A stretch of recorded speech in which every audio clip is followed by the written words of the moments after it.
Hi, Miss McLaughlin. Thank you very much. I received your email regarding the case Juliana versus EPA, and I have a lot of stuff to talk about. Some of it has to do with global warming, which this case was kind of about it. But my typing speed is much more limited than my mouth can work a lot faster. So I'm making this video about this case, and well, uh, there is a lot of issues here. First of all, I think that the lower courts were sympathetic to the students who had filed against EPA, and the lower courts kind of went along with it and wanted the case to proceed. But the EPA kept working the legal angle and wanted to dismiss the case based on lack of standing, and they finally did it. They went through higher courts, appellate courts, and also there were other issues with this case. Well, lack of standing, it was a very good reason to dismiss this case, because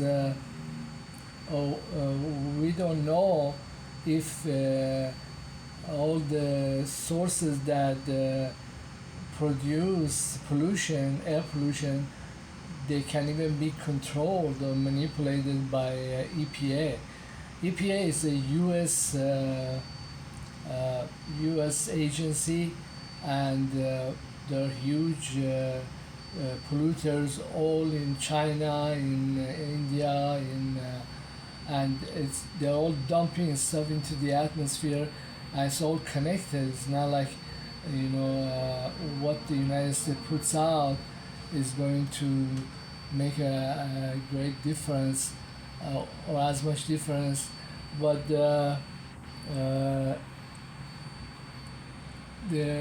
also the other reason to dismiss the case is that if EPA even wanted to prevent this dumping of pollutants into the atmosphere, it would need a lot of scientific studies and real proof that such a thing can be done from one side of the planet Earth. It's just the whole case had a lot of little problems like that, but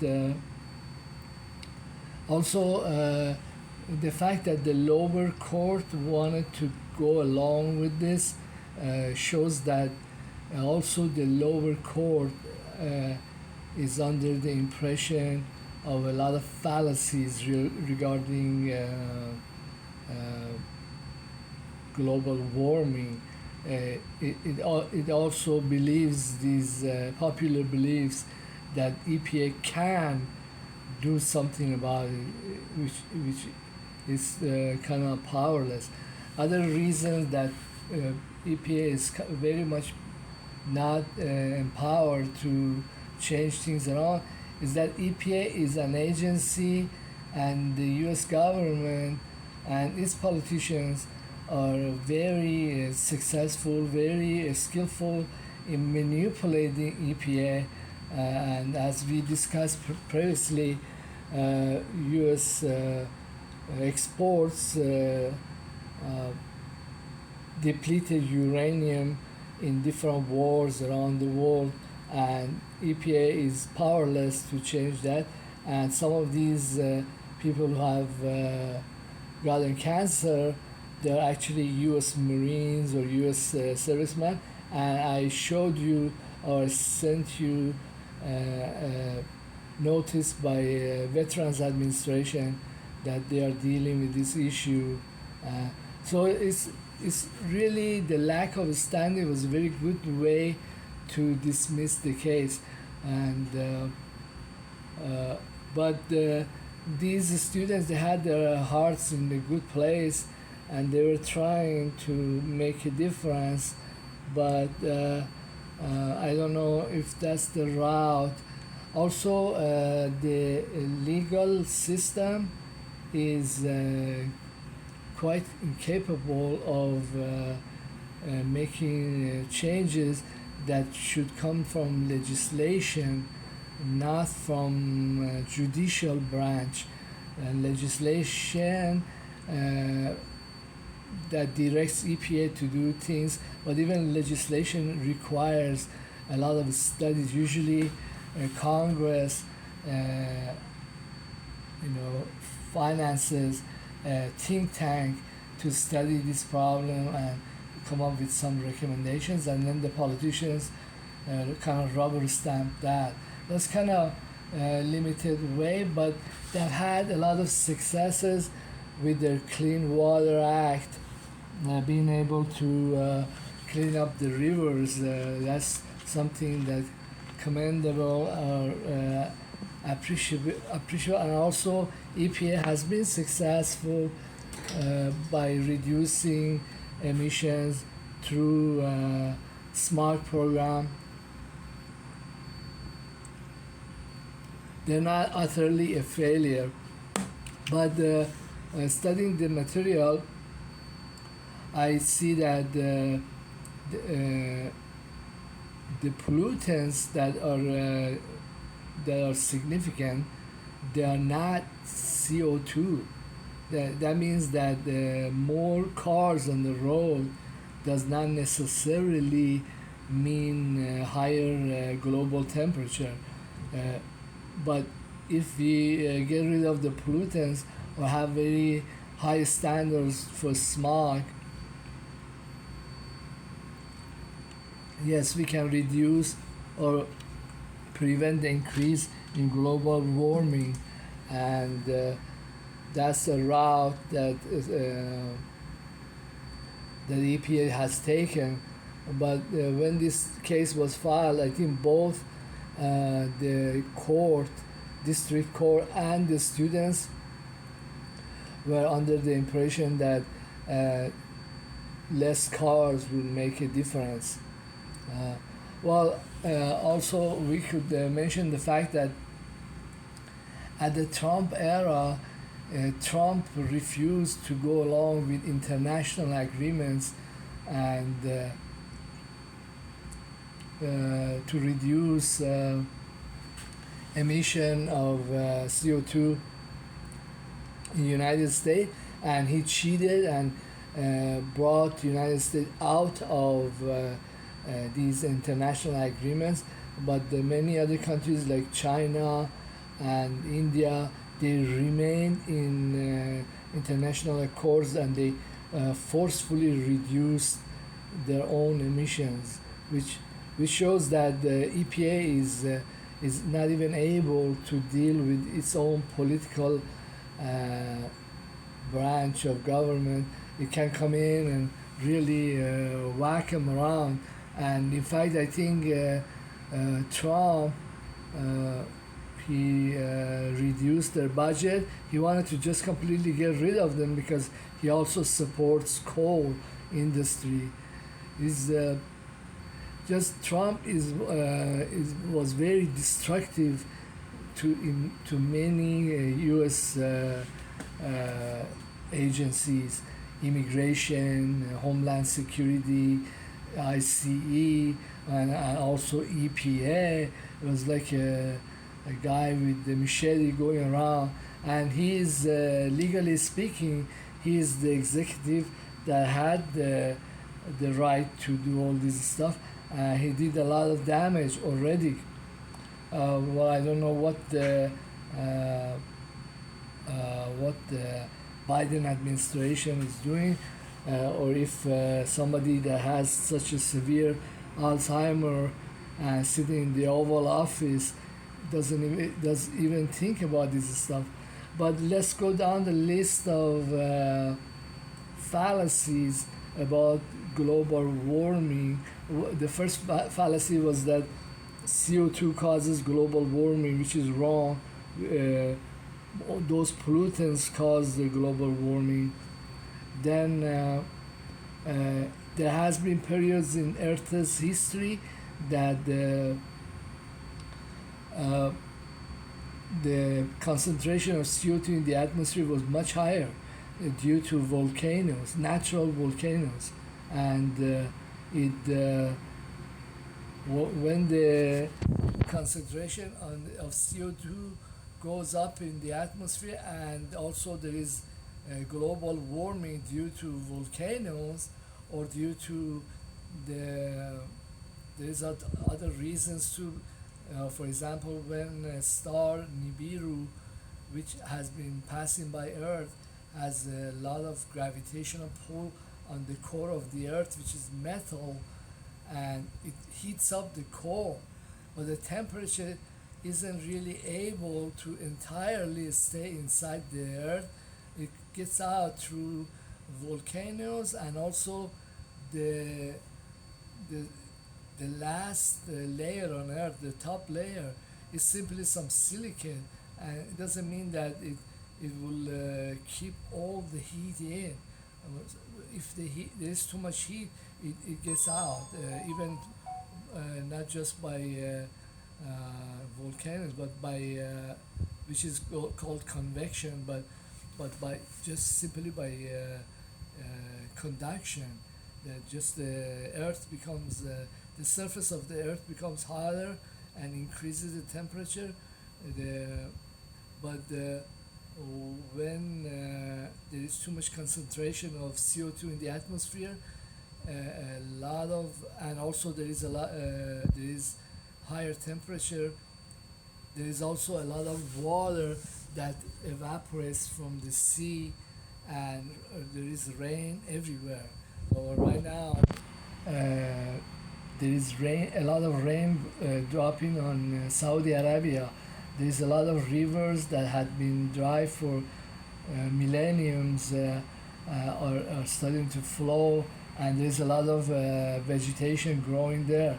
And also there is vegetation coming out in near North Pole and South Pole, and a lot of areas that were under ice are coming out, and they're becoming agricultural lands for a lot of countries like Canada, Russia, and other countries. By international agreement can use those lands.